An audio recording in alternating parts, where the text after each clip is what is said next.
ان کی قضا کرے۔ تیسری شرط حضرت علی المرتضیٰ رضی اللہ عنہ نے فرمایا اگر حق مال کھایا ہے یا چھینا ہے، ڈاکہ ڈالا ہے یا لوٹ لیا ہے، اس لوٹے ہوئے مال کو واپس کر۔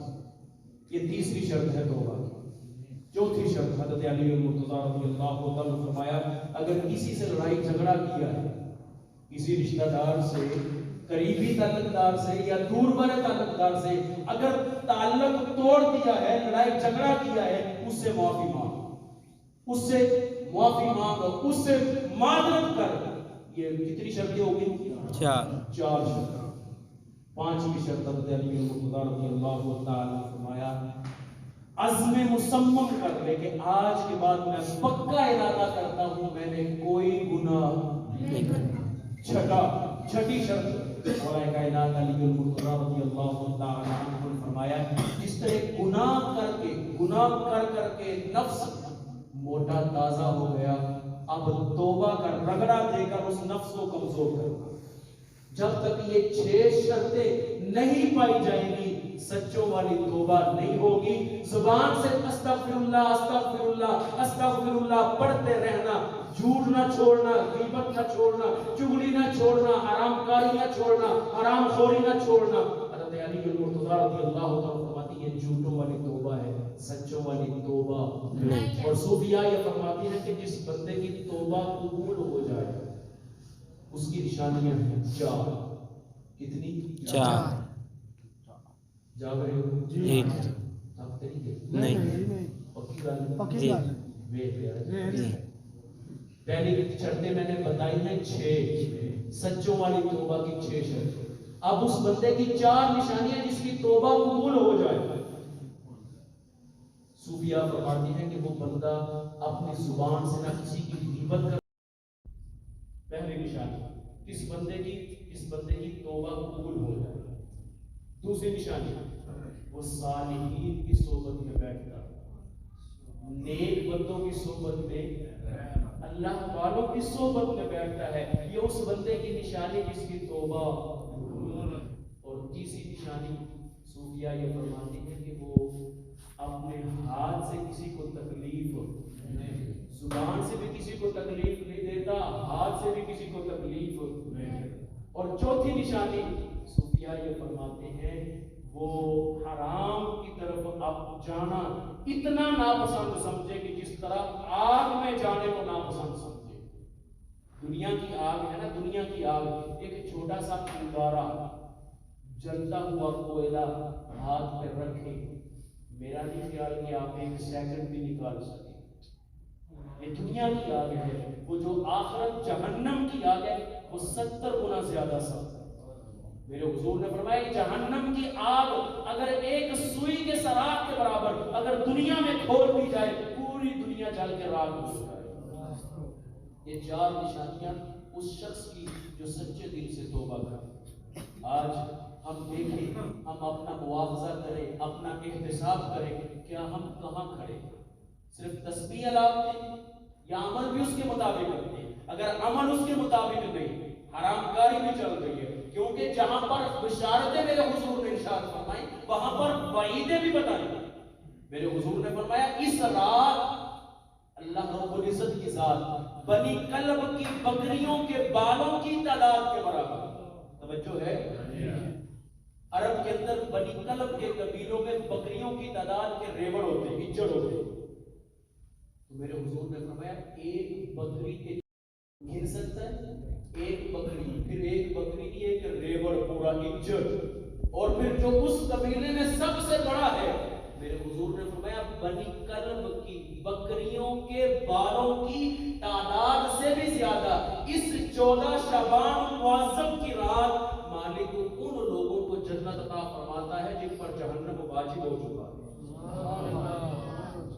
لیکن وہاں پر آگے وعید بھی سنے۔ میرے حضور نے فرمایا کچھ بدبخت ایسے بھی ہیں کہ جن کی اس رات بھی بخشش نہیں ہوگی۔ ان میں سے سب سے پہلا شرابی، اور علماء نے اس کی وضاحت کی ہے، تشریح کی ہے، صرف شرابی نہیں، ہر نشہ کرنے والا، کیونکہ جو سکر کی حالت میں ہے، جو انسانی عقل پر پردہ ڈال دے، وہ سکر ہے۔ اور قرآن میں بھی ہے وَأَنْتُمْ سُكَارَى لَا تَقْرَبُوا الصَّلَاةَ وَأَنْتُمْ سُكَارَى، اس وقت تک نماز کے قریب نہ جاؤ جب تک تم نشے کی حالت میں ہو۔ آج گھر گھر میں یہ لڑائی جھگڑے، میاں بیوی کا فساد چلتا ہے، اور پھر طلاق تک نوبت پہنچتی ہے۔ پھر مسئلے پوچھے جاتے ہیں، وہ جی میں غصے میں تھا، وہ جی مجھے پتا نہیں چلا، میرے حضور نے غصے کو حرام قرار دیا۔ کیوں؟